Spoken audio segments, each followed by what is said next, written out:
এটা হলো কাটিমন আমের গাছ।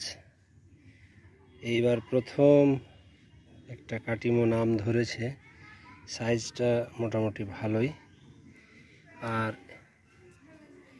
গাছটা এই সিজন লাগিয়ে 2 বছর হলো বয়স।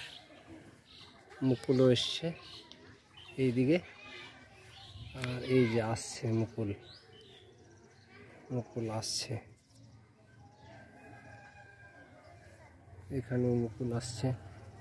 এই যে মুখগুলো ফুটছে। এটা হচ্ছে আমার কাটিমন আমের গাছ। এখানে মুকুল আর এখানে সিজনাল একটা আম ধরেছিল কয়েকটা, ঝরে পড়ে গেছে, একটা মাত্র রয়েছে।